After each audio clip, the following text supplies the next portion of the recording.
Pour c'est Léo, il faut chaque fin du mois avoir dîme à n'enga foutre à dîme l'église. Enfin on l'appelle sous une partie à bon on a gagné à la fin du mois à une opé ça fallait pour pas. Où rançon parce que sans ces dénoms là, c'est Léo ne va pas exister.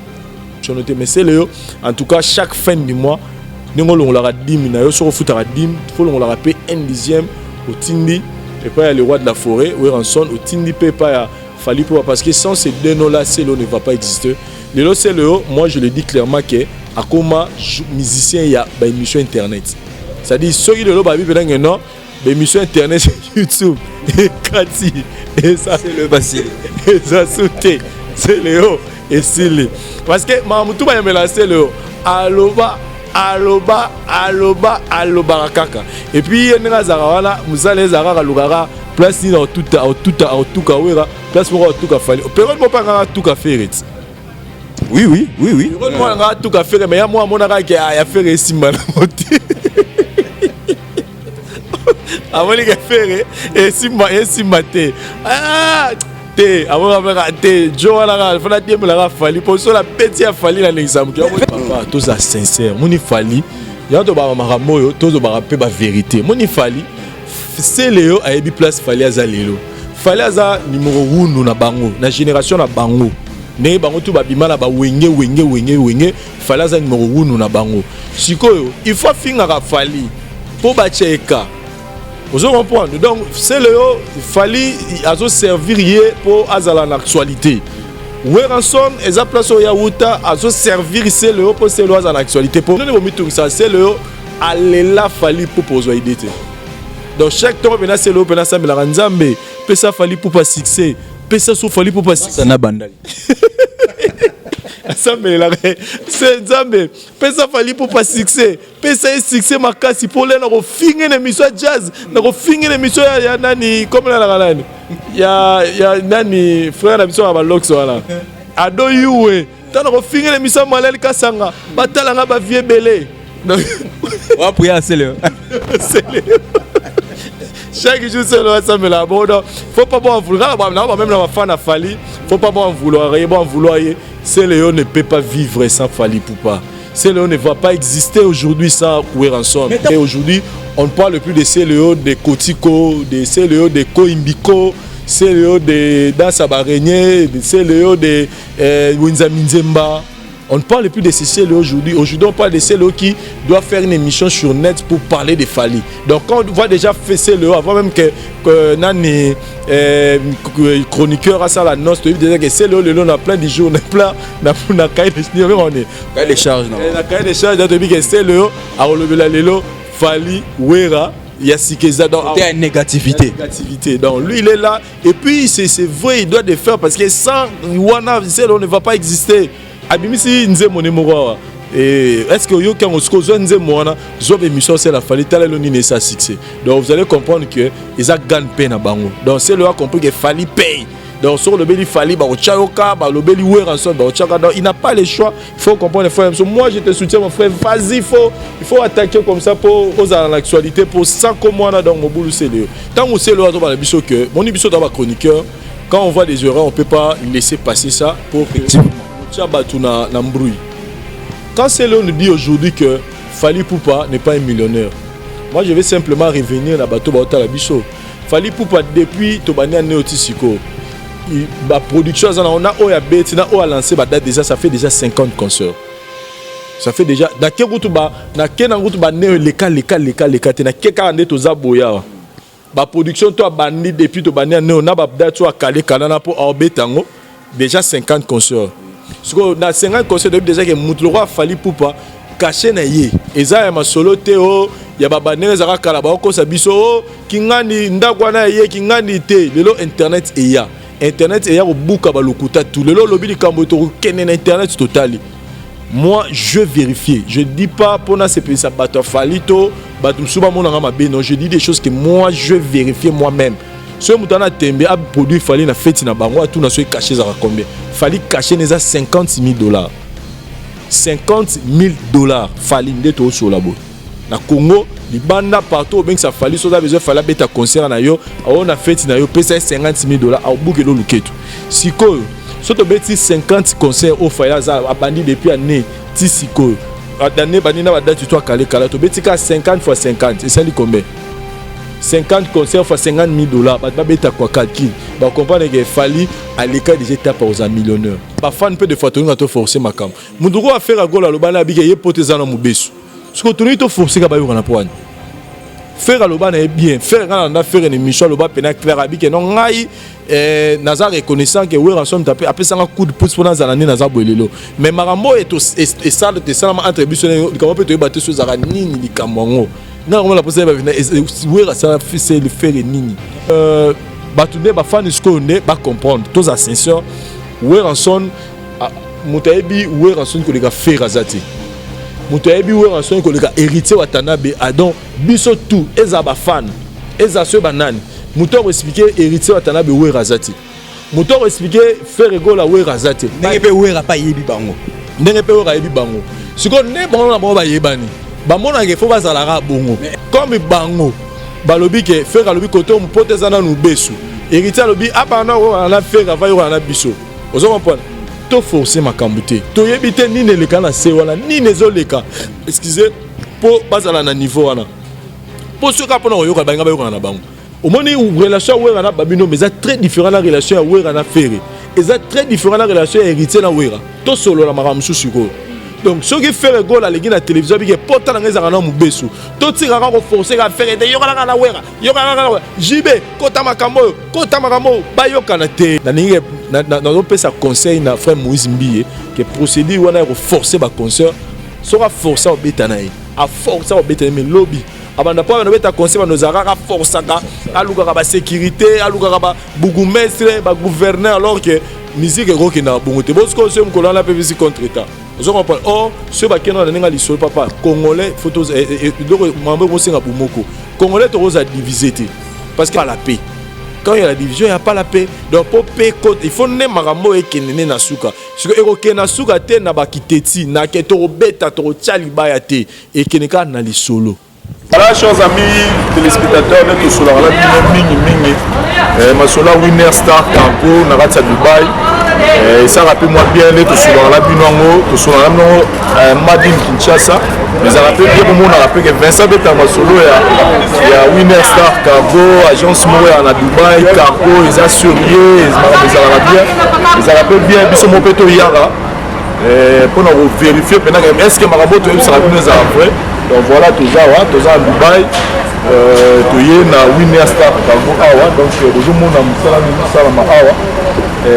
Donc bazo Tchabilo on a conteneur alors on est côté Awa 45 jours après nous on a Kinshasa donc bino vous en la photo vous en Afrique vous en partout même na Kin vous en la posa au sommet bino on a niveau Dubaï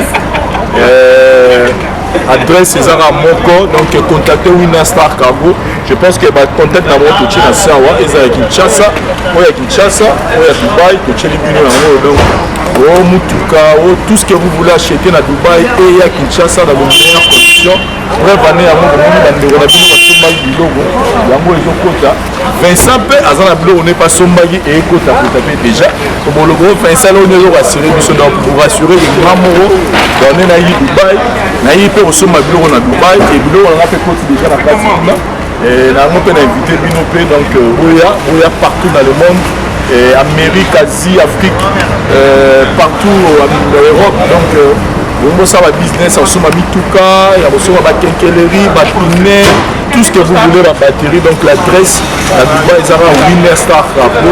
L'adresse est en place déjà. Donc, voilà. Merci. N'hésitez pas non plus à liker la vidéo et d'activer la cloche de notification. Voilà, comme ça, c'est parti.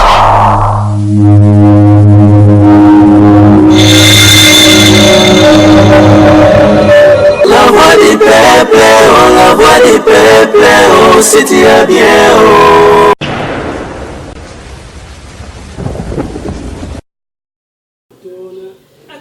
Tribunal tribunal Otolobaka, stade ya ba réflexion, to salarango ensemble, bisona bino, malgré ya bino yak après, même Zalarape bino bo participaka, nakati ya émission tribunal.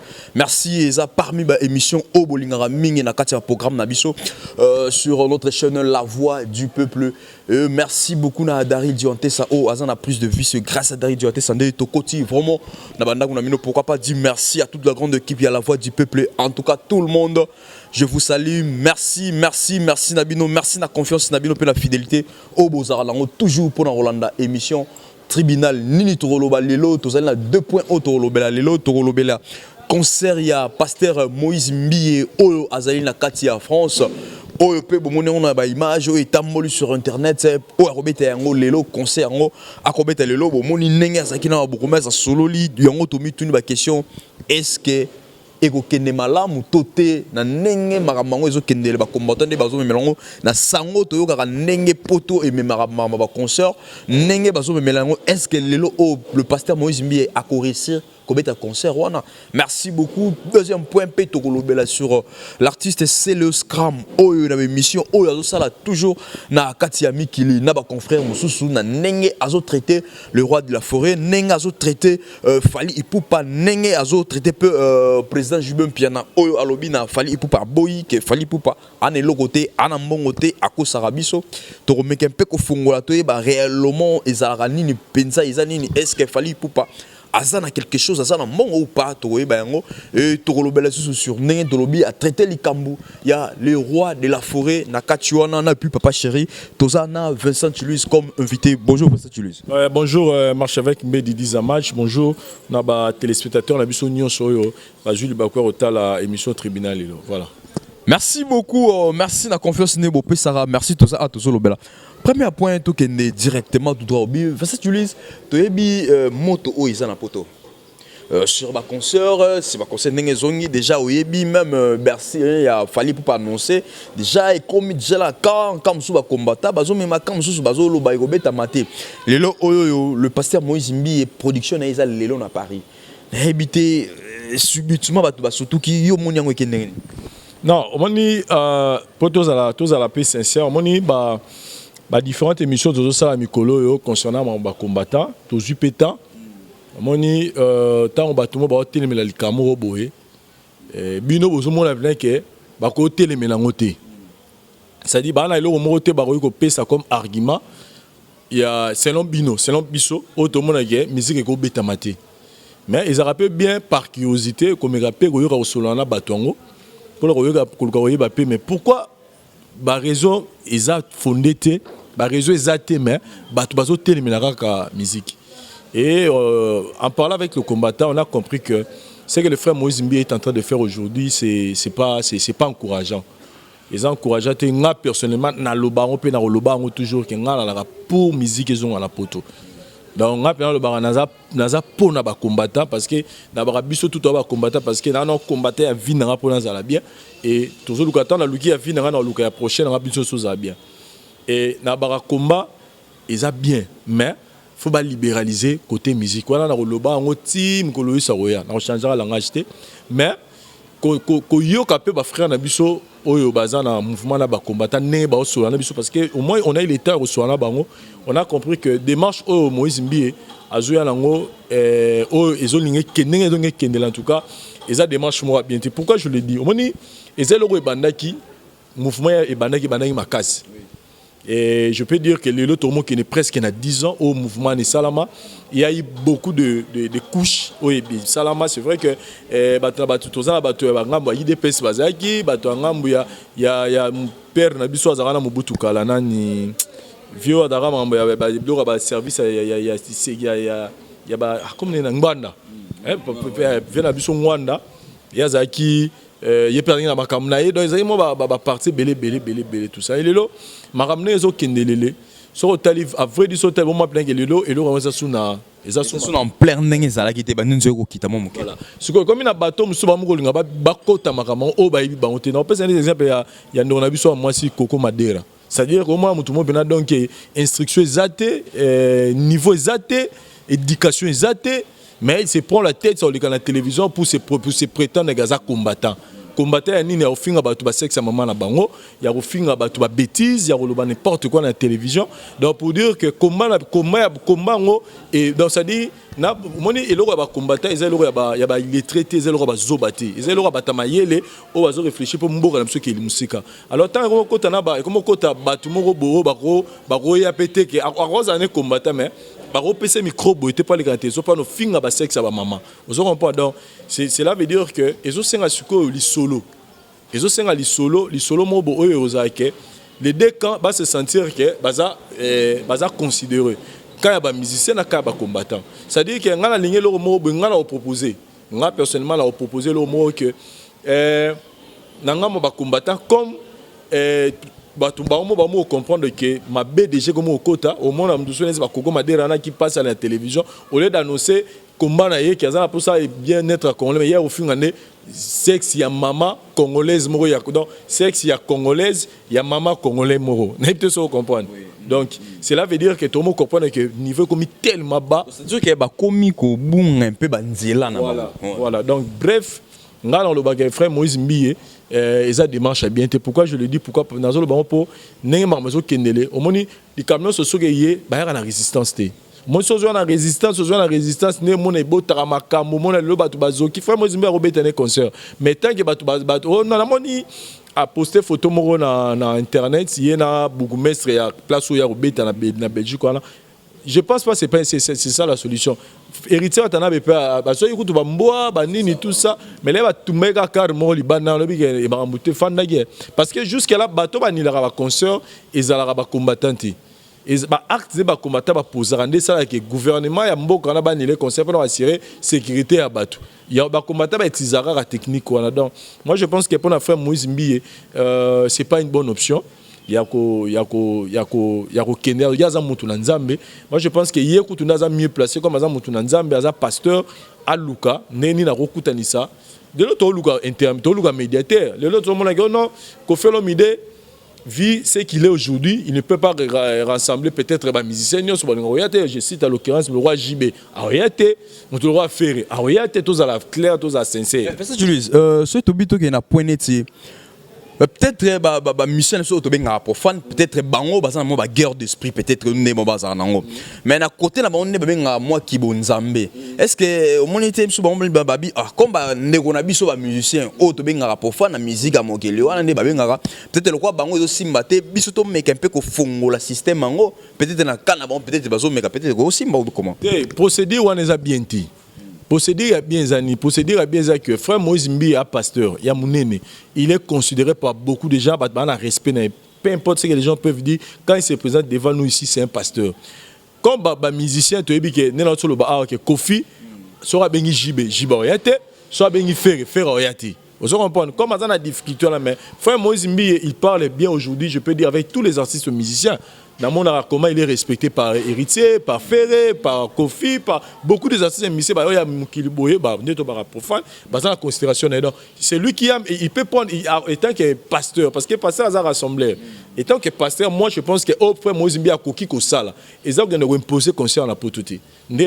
Parce que bateau va imposer, ils ont simbati. C'est-à-dire qu'il ne faut pas tous avoir le même système où ils ont des musiciens. Si tant que solution A, ils ont simbati, point B. Vous comprenez? Donc, solution B, c'est qu'il y a un Nzambe. Comme musique, il y a Batunyoso, à quoi rassembler? Quand on fait le midal, le bikado, le kabado, basangana.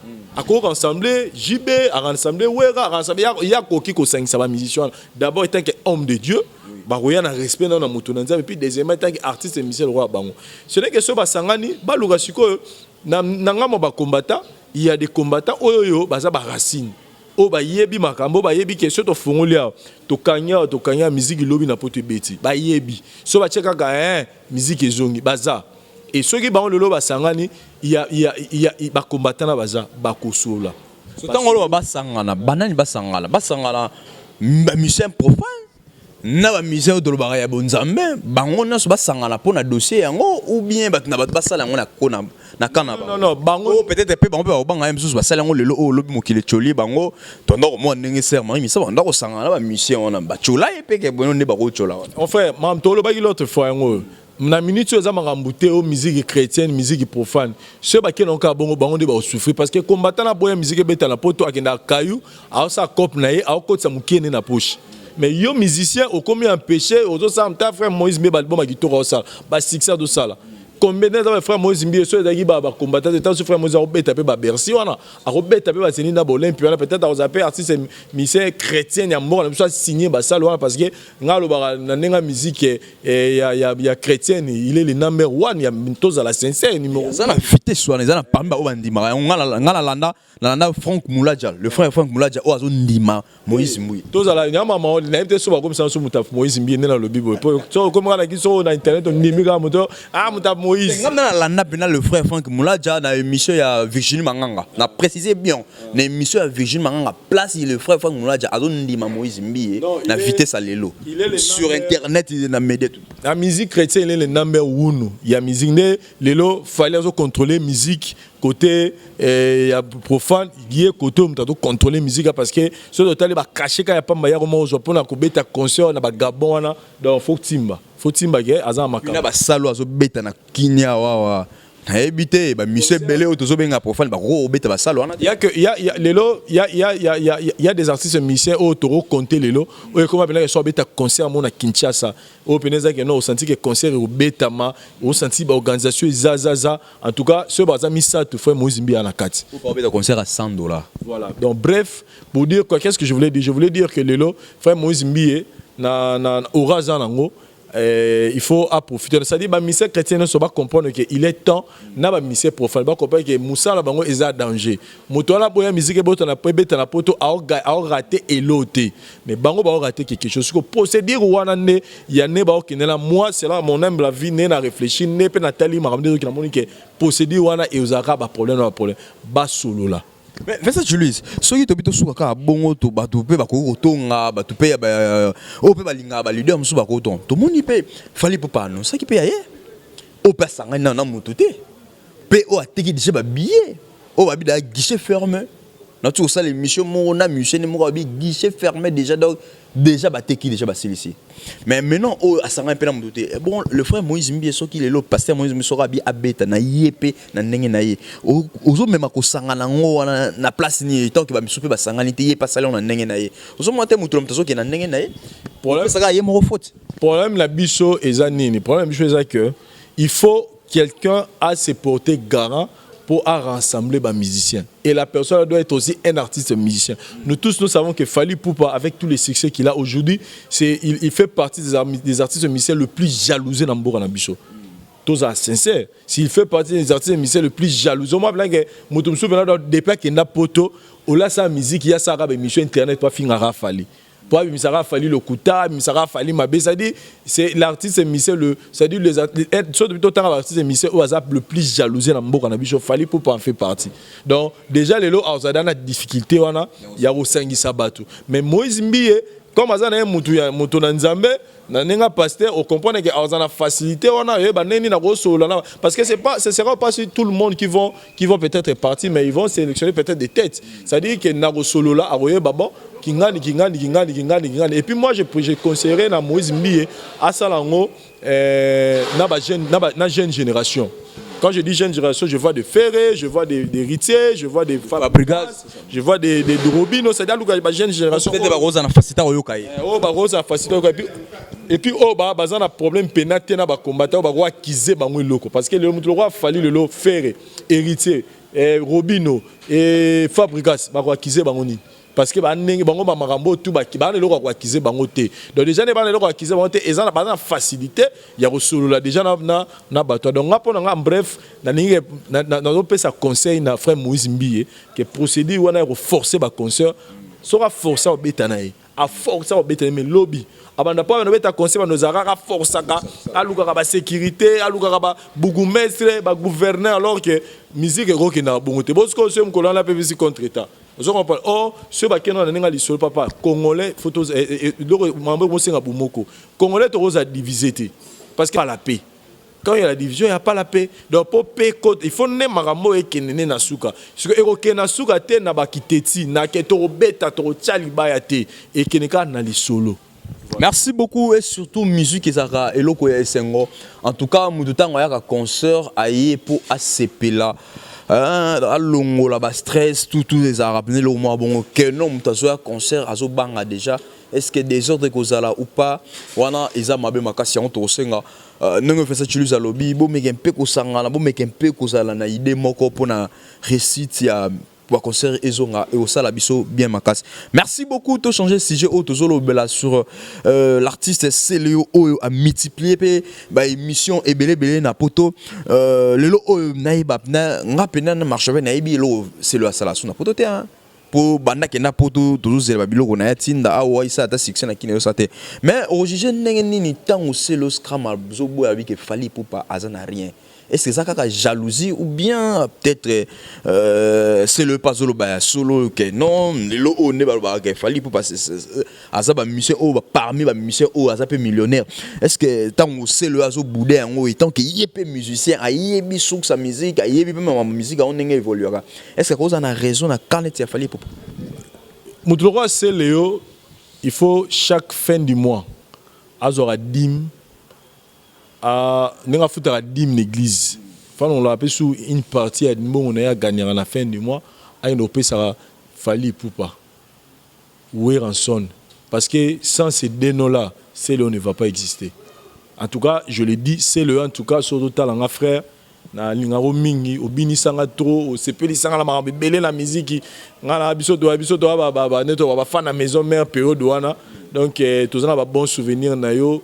Nengo bunda babil bakei c'est le assuré là sur la kelele ba cria belé ba témoignage donc c'est le lelo aux ara fierté à biso maison mère sauf car le neto comprendre sous position mais c'est le en tout cas chaque fin du mois nengo on la 10 na yo sur foot à 10 faut on la rapper 1/10 au tindi et pas le roi de la forêt ou ranson au tindi pas fallait pas parce que sans ces deux noms là c'est le ne va pas exister le c'est le moi je le dis clairement que à comment musicien il y a une émission internet c'est-à-dire ceux qui le ba bi pedang non émission internet YouTube et Kati et ça c'est le facile et ça sauté c'est Léo et Sili parce que Mamutu ba melancer le aloba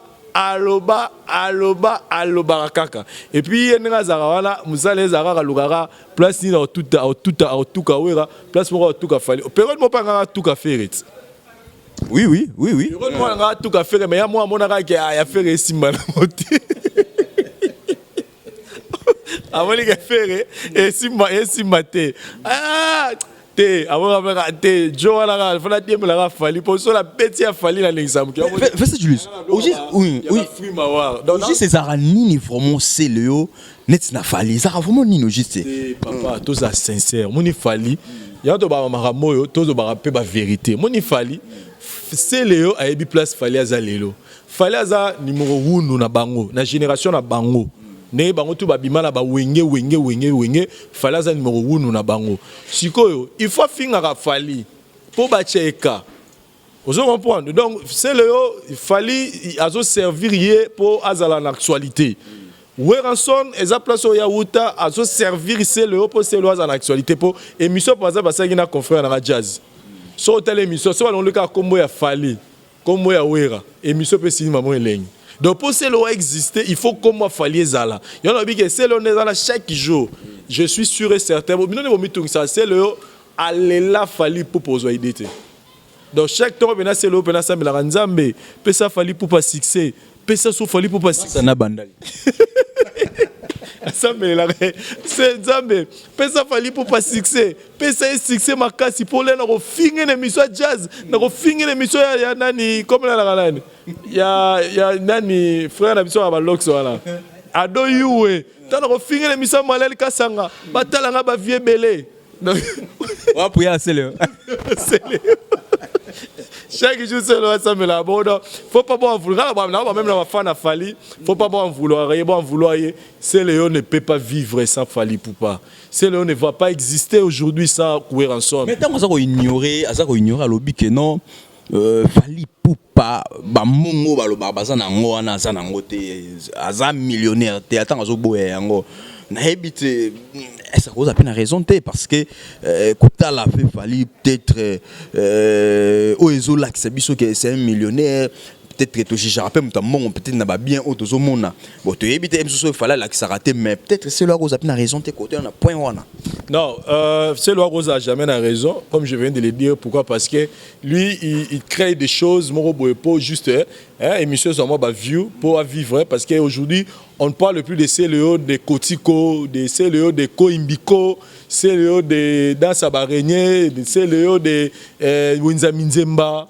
On ne parle plus de ces CLO aujourd'hui. Aujourd'hui, on parle de CLO qui doit faire une émission sur net pour parler de Fally. Donc, quand on voit déjà fait CLO, avant même que Nani, chroniqueur à ça, la noce, tu dis déjà que CLO, on a plein de jours, on a plein, on a cahier de charges. On a cahier de charges, tu dis que CLO, à Olobela Lelo, Fally, Wera, il y a Sikeza dans la négativité. Donc lui il est là et puis c'est vrai il doit le faire parce que sans Wana on ne va pas exister. Abimisi nze monemoro et est-ce que yo quand on se nze mona zo émission c'est la Fally tala loni ne ça succès. Donc vous allez comprendre que ils a gagne peine à bango. Donc c'est le a compris que Fally paye. Donc sur le beli Fally ba ochaoka ba le beli wer ensemble ba ochaka donc il n'a pas le choix. Il faut comprendre frère. Moi je te soutiens mon frère, vas-y il faut attaquer comme ça pour aux l'actualité pour ça comme moi dans mon boulot c'est le. Siko tous on a score un peu dans cette matière. Tant que c'est le droit de que mon émission d'abord chroniqueur, quand on voit des erreurs, on ne peut pas laisser passer ça pour que quand c'est là on nous dit aujourd'hui que Fally Poupa n'est pas un millionnaire. Moi je vais simplement revenir dans bateau Baota la Bisso.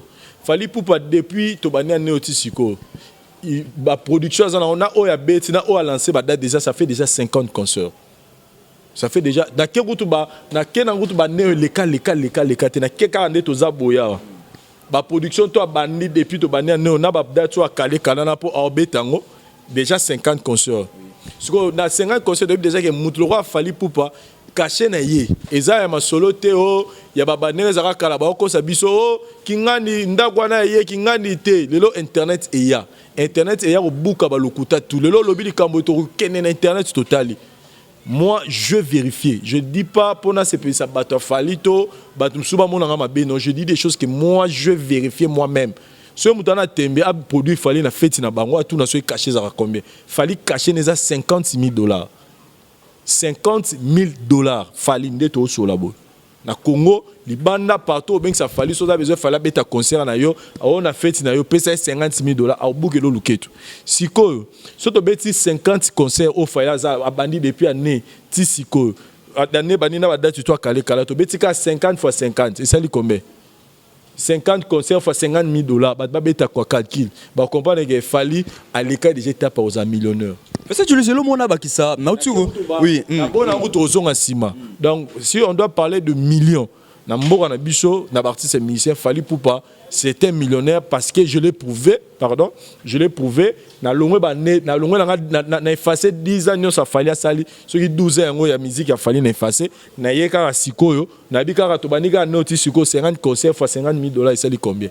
Parce que tu le la point on a au tsolo ba na baxelo moro na utiko ça l'émission bahotala yango na kati ya le peuple na moko ya ba musicien Fally o yazo défendre likambo ya ba caché au lobby alobi Fally Poupa azala qui vraiment invité na Cannes oyo na Égypte mais juste et yaki déjà logement na déjà ezaki cha Caleb bien na yaki oyo ezaki et pas un manager mais eloko esali que Fally a déplacé té abi lelo oyo yazoka mwande balobaka ke o mawelisa abi soki Fally azaki mawelisa na kanona lingaka zala ça veut dire que déplacement na caché na bango yete caché na bango yete moi manager ne aboyi moi Fally a déplacer ezate po akoko kendete peut-être pour ka monde mona qui azala qui met au à côté le côté donc ça veut dire que ce qu'il fallait à kendaki na kante azali en Égypte parce que caché zala quitté pesa caché te moyen ça la yango ezala quitté par là tout le baké Fally pe azala tous exigeant na mambo caché non eza problème aux trop exigeant mais eza problème aux professionnels aux comprendre lelo moni musala ba mise belé ba sala lelo le problème eza ranela ba parce que nos artistes sont mal entourés jour ba mise so ba entourage na lobi bien je pèse bien mais mon ko ba musicien so ba entourage de roi ba Fally je pense que ba mise belé ba éclater na mboka o pourquoi parce que lelo musique a lelo comme business lelo ka internet au papa internet au mono il y a des gens qui font des millions de dollars pour internet Vous comprenez? Et si vous avez utilisé Internet, vous avez été masolo awa, net, mais tant que vous parlez, c'est là par exemple qu'il fallait que vous ayez quand on a iTunes a fallu, quand on a iTunes, biso dans le monde de YouTube. Quand on a vu la fallait ça dans YouTube, na papa, fallait c'est plus qu'un millionnaire, il gagne de l'argent. To keko tu na ba contrat Théo, azana ba 50 conseils, to keka na YouTube na wana. To keko tu na ba Haïti ni Théo, ba nini Théo. Toqué na YouTube, combien il gagne. Vous comprenez? Donc, Lelo, pourquoi? Parce qu'il a pris conscience de son travail. Il Moussa Nanga et la carrière. Carrière, il faut la gérer bien. J'ai parlé avec quelqu'un qui parmi les délégations qui a un concert à Falia Gabon. C'était pour la première fois qu'il est à mon année, il m'a fallu ça. Il m'a dit ça. Papa, tout sur ma qualité. Parce qu'il fallait on a notre monde à Gabon. Tout le bien pour la journée la TV. Fallait plutôt aux fiers des Américains, qui fiers de Michael Jackson. C'est-à-dire que vous êtes fiers, il y a des musiciens, moi, vous êtes fierté de la musique dans le monde. Mais tellement tu as besoin de Congolais, moi, tout ça, tu comprends, ils ont raté. Non, peut-être tout ça, là, qui Congolais. Mais dans le temps, peut-être que tu es barré.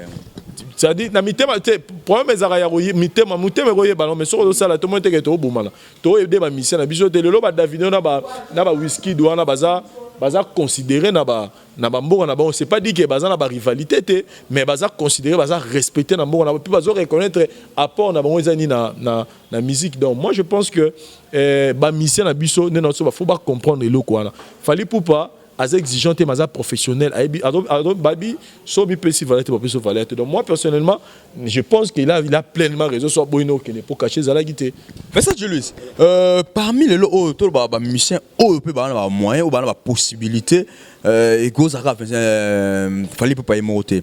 Tant de solo bateau parler sur fallait pas peuple congolais ils ont souffrir les lo ils a peuple moro misérable ba koki ko profiter bakoki ko bénéficier na ba moyen ti ba fali na ba ndenge ça la mbongo na bango pour les OP moi quelques peuples et se retrouver. Bon aujourd'hui fali pour par exemple la fondation fali pour pas tout le monde a paix azo ça là action na mona ki asala action mona Kivu asala action mona ba école Moroboye achela bana ya matete na bakati kuna achela ba omai abimisa ba mère na maternité. Oui, on applaudit ça. Mais lelo, moi je parle pas seulement aujourd'hui de Fali, mais je parle de tous les gens au Nzambe apesi bango lelo ba possibilité na mboka na biso. Au bazaki ba otegi du néa lelo ba rompi ba danger. Donc aujourd'hui on chante monsieur docteur Jeff Jadi le teta. Oh mutunyo sazoyem. On a écouté toyoka ba kombo ba tubeli ba toyoka ba la lita chamala ba toyoka ba Grévi Foutil. Ba imba bon pe souter. Ba toyoka ba Didi Kinwani ba toyoka ba Serge Kasanda. Serge Kasanda, on a écouté beaucoup de monde. De l'autre côté, moi, ma voyage normalement au Sala, j'ai compris même qu'il y a aussi des gens au père, bazana, bambon, wakusaranate, peut-être bateau, baboara, elote, na niveau. Donc, bana bambon, wakusaranate, mais c'est que des fois, ça nous dérange, c'est que tout le monde a que, mbora na biso, au moni, mbora peut évoluer. En tout cas, et comme ils ont senga, mututuacha, le bourg on arrête sa patte. Le bon, on arrête sa patte, c'est-à-dire que chacun, tous ces gens là-bas, ils que bateau tout le monde, bah millionnaire congolais. Il faut que aujourd'hui ce bazar béni, ils a pour peuple congolais profiter. Moi je te dis aujourd'hui dans le monde entier les grands donneurs, les grands donneurs, bateau pesa, bateau kabaka, makasi, ils a bateau mbongo belé. Bateau kabara fort dans le monde, ils ont bateau na mbongo belé. Ce sont des bailleurs de fonds. Moi je pense que Lelo et vous allez bien. Dr Jeff Jadi les têtes par exemple, oh yembo na banzembo mais et vous appelez bien tout le monde appelle baction ya ba GTO, vous laissez ba polo, ba ketala ba coco, ba bogi moi 10 ka loso té. C'est-à-dire que chacun de nous a appelé un souci à mboka. Au moment où tu peux faire charge sur la Mokonzambo raté. Tellement bien, il y a bolite, docteur Jazz l'été. Moi, je salue aujourd'hui Mutomodi Kembe. Vous comprenez tout ce que Mutomodi Kembe peut avoir dans la vie, mais à celle là au mot ok, ezo sungamboka. Ça dit mutuna quoi na il faut le go ba neni na go contribuer. Faut pas ça bablo mo ya bablo mo mi kemke non. Ça dit d'ailleurs tant ozo pesa no ozo. Donc, je pense que quand on a fallu, oui, il fallait dans la fondation, il fait des actions, mais moi je pense qu'il peut encore faire mieux que Oazo Salango. Et nous attendons plus mieux. Il est millionnaire. Millionnaire, dans le Congo, et pays pauvre. Et c'est à lui aussi de réfléchir. Qu'est-ce que je peux faire dans mon pays? Parce qu'on doit reconnaître que tout ce qu'il fallait aujourd'hui, c'est d'abord le peuple congolais. Avant, Ivoirien, Gabonais, d'abord il fallait nos Congolais, Nimaye. Donc, qu'est-ce que je peux donner en retour na peuple congolais au bas soutenanga et aux appels bien. Donc, millions là, ezara ya Yete, ya Marcosiste, ya Keinate, mais les appels à congolais nyonso au azapé menaye. Nous le félicitons avec sa fondation, mais nous pensons qu'il peut encore faire mieux dans sa fondation pour que Congolais tout a bénéficié na ba millions na. Et ça moi si a fallu pour nana ketchup na moment ya robota na Los Angeles et puis a boti poisonga na Paris. Est-ce que ça na nenge qui star ou bien ba déborder mon dame? Voilà makamla bango hein. Ya makamla et ça lango bon. Gaspillage mongo bien qui star kaka. Gaspillage à l'art, ils appellent que tu peut-être sur elle m'a rapport à accomplir père à momina. Et biso peut-être là ba momina appelle ça rappelle 20 ngolo zo l'arbre c'est là ngapo. Ko ngapena ko kota baningo. Ngopena ko malar amer. Ça na boy. Mo livre pas bota na ngalema. Abota mi kilide. Na ngalema. Abota désir na ngalema. Ah bon. Merci beaucoup. Merci beaucoup. Tout le monde a fallu pour bas. Tu as un point à c'est le scam tant à traité ouera. Vimorofo peut-être les lots. On a monaki jeudi passé. Le roi de la forêt na répétition azoyemba nzembo moko tolingana to salisana kabose tolingana to salisana Billy Clinton a répété deux fois. Mais tout le monde a pété le attangé le. Est-ce que vous avez pété moi jalousie on a bien kana on a père patanga qui était mon père fongola père masasi na nengo on a pété po oui rabane kotanga atangi kabose okuta umela tamuke ti atanga qui était na tout ça atangi faire une hérité tolingana to salisana kabose tolingana to salisana Fabregas tolingana to salisa Bill Clinton ndazu deux fois Bill Clinton en plus Babindombe azu mais M super père tant autant va me super autant va me sous-souter M super il goes ani M super goes après ko soit pété ba jarwana mais papa autant arabe bazo respecter bano bazo honorer bano bazo tala mabe ya papa te batali pe bola ma papa lo ba elo mo très important tout ce temps sur le balobi ngai père na bisem sanga ke soza pour sauver na mutu malamu tala ka partie positif na parce que so dans les parties négatives na boka wana c'est le il était abandonné chez elle la minga sala ba uta pina na kenda ti pa na bango pourquoi pas ça dit kota la place au abandaki avec toute l'histoire de sa vie au moins il a un merci à dire à Weranson et ces merci là il y a un est important pour la carrière na toutes les émissions là qu'il fait pour nous montrer comment Werazam Abe qu'il sache que l'histoire ne va pas changer il aime ta perdara quand il est fait il aime ta perdara qu'il se dit allo bango penage et puis ngalo peut-être le moko musicien nino yo a longwana orchestre il y a leader a fingate o azana succès o le o azana succès donc ça dit quoi qu'est-ce que je voulais dire ça dit que moto ba rola na exemple les ara bon moto ba mo ba yeba na mutema ba mo kazani o na ba fali o yemose le yeba o na pe na pour ça o expliquer ba touté qu'est-ce que le important ka c'est le atambola na kombo ya wera na ndenge ya mabe na monoko na ye. Après ceux qui 14 ans, ceux qui 11 ans, ceux qui 12 ans, c'est la question qu'on se pose. Ce que yeb sanga Nicolo Wera Salisse Léoni. Année passée Wera Salisse Léoni. 3 ans passés Wera Salisse Léoni. Ça on pas finir année souté. Ça on pas finir année souté. Aki prendre coup de suma marama. On t'a on peut ça programme na bonga aki. Alors mané mona ba papa chéri. Dimanche tombé ta bobe sele na.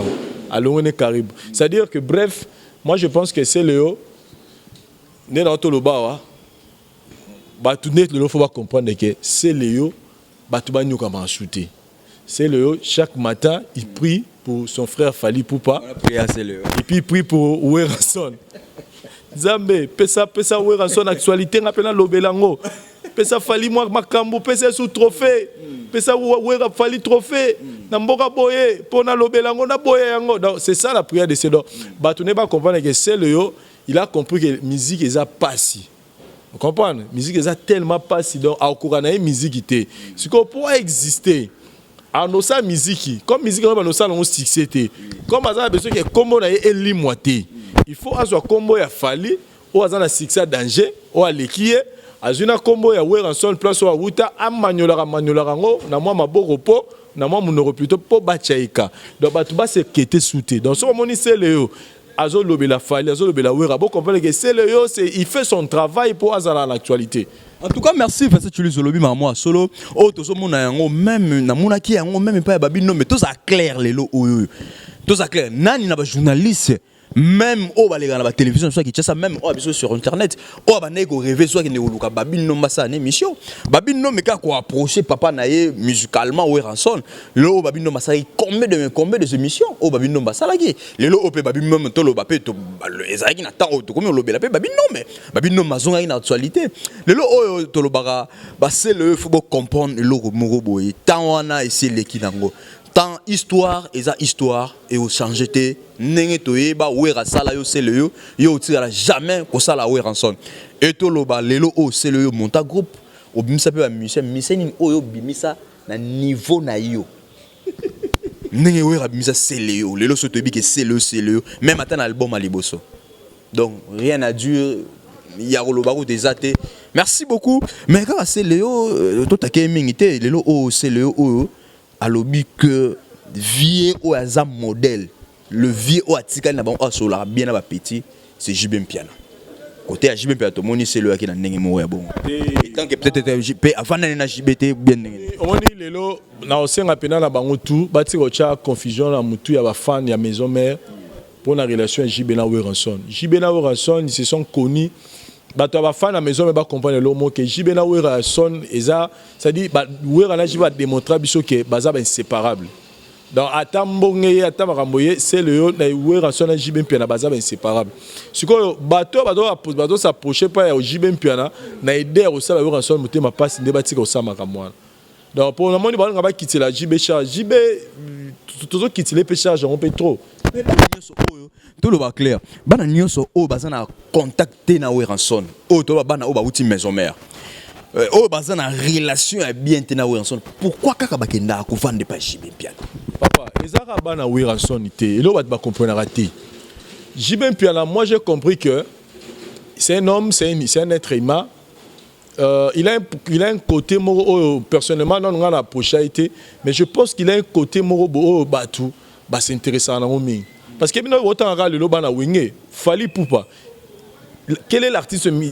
musicien liboso au Fally Ipupa approcher attend à sali droit chemin au ba beta même match pour des photos ça na histoire c'est papa chéri JB Mpiana l'artiste musicien liboso au Fally Ipupa approcher que y a ba vie que pena que non approcher avec oh n'attend la plus qu'on approcher il y a approcher il y a ba pelte mais oh il y a visibilité c'est JB Mpiana et ba beta même match na Gombe na ba même na terrain mo boy na Gombe ba beta match BCBG contre Fally Ipupa contre ba staff Fally vous comprenez ça dit mututu na ba teloni jiba na lango esala ke mututu et puis mututu approche à JB Mpiana on ira comme na difficulté au kabwana parce que lelo yo mo la bato ba mo la faire na héritier watanabe mais moi je te dis que Bill Clinton n'a pas JB Babi no n'a pas JB depuis qu'il n'a pas JB ba mise belo mo na mboka na biso ba ki n'a pas Joanna et alors pourquoi me fait ça Julius na tout na tout ça clair na me kempe ko beta mo lisolo na me kempe ko tanda yango tant yo lobi ke uti ko loba siko ke Weranson na JB pe ba otira ko kabola raté ba otira ko kabona raté c'est à dire que baza bonne relation tant ngana yo toi bonne relation Vincent na marche avec toi bonne relation et maintenant parce que tu le temps on papa chéri na Weranson baza bonne relation baza bien non par exemple moro par exemple yo papa chéri na Weranson tant toza bien ngana yo et tant que ba petit nanga o bazali pa na ngai oyo na fula na bimisa na miso batu lelo oyo baza bien na te na ngai c'est à dire que langage na bango eza bien te nanga mais bazo ye pa na yo ba fréquenter yo za na bango ce qu'on a noté bien nini yo ça bon à vrai dire tous à la vraie papa chéri les gars émission moi ya c'est na bicho Nana Boudouga.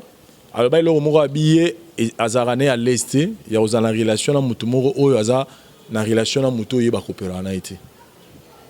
Donc moi je pense que la charité bien ordonnée commence par soi-même. Il est à l'aise. Il y en a le but. La charité bien ordonnée commence par soi-même. Donc moi je pense que papa chéri, né la loba toujours azana moi par Moroboye. Bon, on ne sait pas. Biso to loba mais est-ce que tu passe na biso kané to zana nous tenter. Bon, déjà na Boudouga, papa chéri déjà ignora ma mwana. Ya bana. A ignora déjà ma bana ke bana mutazala raté. Donc ce que problème est ce que faut ba ana ba logique naé. Comprendre? Est-ce que logique à papa chéri à considérer ba musicien là tout ba rapport comme bana ya wera, toi considérer comme ba musicien nyonso roi ya Congo. Que ba to tche ba petit wera.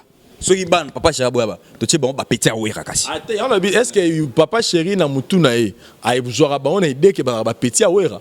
To azora bango ne mo na musicien moko ya langa star ya defa ya donc premier one est-ce que azora bango na contexte nini parce que déjà so ya zo ignorer déjà que bana mutu bazate batala na bango na ba chance na bango mutu ça que bazala wana do pour dire que so balonge na batala na ba chance na bango ba kena makambo na bango etali bango te. Est-ce que réel na katuté est-ce que vraiment c'est vrai papa chéri na wera so ba na relation bien? Dans la relation bien. Dans la relation. Mais sur le big dans la relation bien ngala comment? Dans la relation bien. Dans la relation bien, relation moro ya famille. Mais na repère ça na détail parce que na za na ba ni o ngala moni na misu déjà so ngada na zuta na souhaiter bon anniversaire. C'est que na lingara yo. Pour so na lingala te na ozota na ta zo photo vidéo. On va maintenant que we so na sa vidéo na pena ka bonga mi ala tia che boudre a bonga mi pena ba taba ni o le bon anniversaire papa chéri et puis tout monde ngo mwamba lebele mais ngalo na senga rara na senga rara na ba fan na maison mère ba comprendre que musique peut et na ba principe nango. Musique pesa na banenge na ngomo kendara donc ba tomboka pe à tout moment to ko ba ke we ranson ndé moto mi pesa na pas chéri que pas chéri na ye to lo bon we ram ta mi pesa papa chéri ah mais nga mona na kala bon na habité nani oyo mona ka peut-être bungela papa chéri ou azara to na we to mega na otala bon lelo parce que l'homme photo sur la vraie to sur la vraie là-bas pas boya papa chéri mais Dieu na kangama na wera te tous à clair équaliser à papa chéri tous à clair et moi boya kaye ba sunda basi ba longwa a ba guerre na papa chéri mais tout le monde ba ngote ki ba kangama na wera parce que yanto tout nini pourquoi le connaît ça la bon mais ce que photo bête ce que masula ninga ya pratique boy faire rigolo la paix non la mona penata c'est l'émission moko a lo ba mabe ya wera nenge Gino équaliser à ça là non na mona pe héritier watana beta sali mission mo sa charné na wera ne to mona ba Gino équaliser ba sala ke o mo na OK na wera na nenge mo boité bazala ozo sentir que bazara na dose de reconnaissance ba tout net mo droit héritier de so ira nani nenge mona moi si nani oh nani moi c'est attaché aux attaché de presse nega longo ana au moins ben peu na nga pe ya wata pe sili na parce que c'est le moteur abanoko bimisa wata moi ma be pemena wo rezeka yi ne pe ba boyi na bango orchestre na bango donc je pense que marambo pe esili nango na ngambo ya faire je pense que eloko etira la faire ezaraka to service à Kaida ni nani service à Kaida te et moi mi benga service à Kaida donc so balongoli pe ka marque house et kolongole ke bazongisi pe la donc bazongisi na mama obeta guitare nde bato balobaka na ye bape te so mamongo ezala so to lokuta bon nayebi na nga te nga na balobaka ni ke ye abetaka na ye te biloko mwa nde kaka bato balobaka na ye baka pe te so ya so to lokuta abetaka ni oye bobeta guitare te babetelaka ye nayebi na nga pe te mais wana nga na confirme na nga te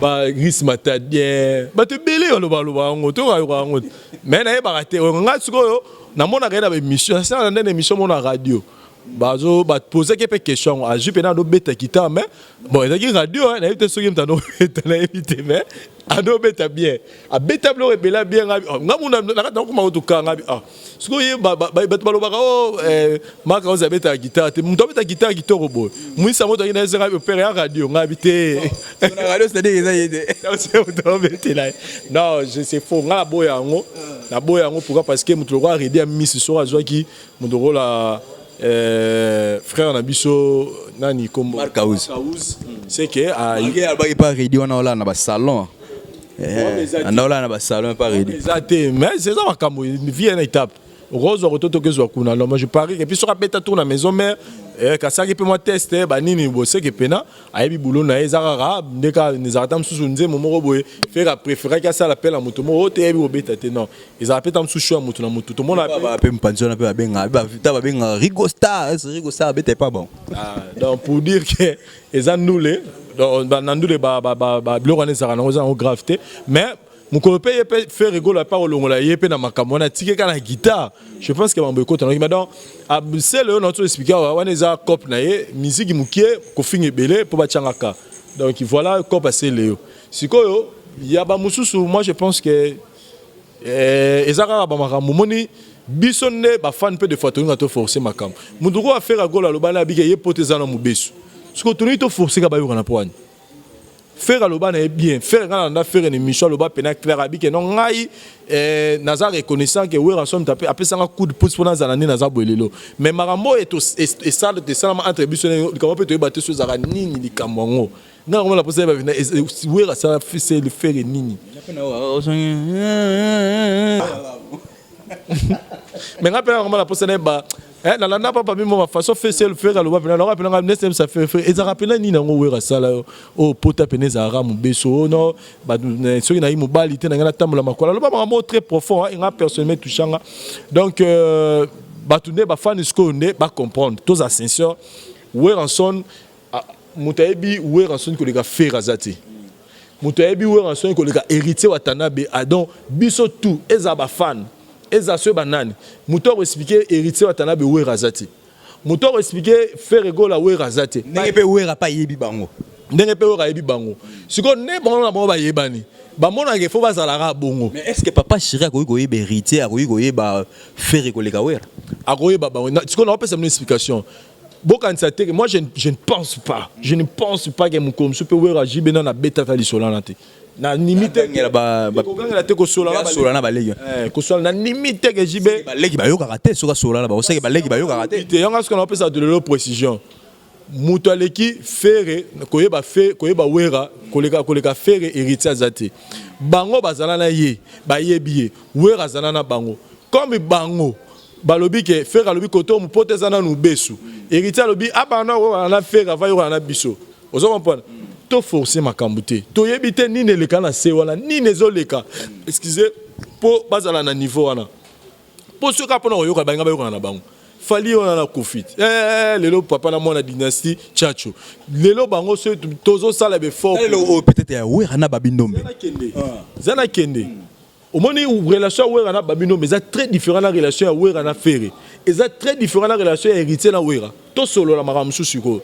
Donc ce qui fait rigolo à l'église la télévision bi que porta na ngeza na mubesu to tika ka ko forcer ka faire de yoka na wera jibe kota makambo ba yoka na te kota mabesu combien des années et là on est ba chrétien papa biso to yebi pota ngote bazo ça faire na gilette nini ce qui peut mbele ce qui peut to yebi te to yebi makambo na te héritier watanabe ya wera sonoza leader de leader okotana tima ya wato vanana kiti ya bokonze mais lelo esimba rasute papa musique total organique total rawana moi je pense que ngana yo ngina s'adresser à ba fan à maison mère que batika ko forcer nature faire rigola ayebi le pourquoi il fait zarabongo wata ayebi le pourquoi ne bazana ba bosani ba bien fait à werate mais ceux qui ba ni ba kene bongo to forcer bon tout tika na bango pe tranquille to tika ba samara na c'est le pas ayebi le pourquoi po bah c'est le na biso que c'est le musique muke ko fingi belé pour exister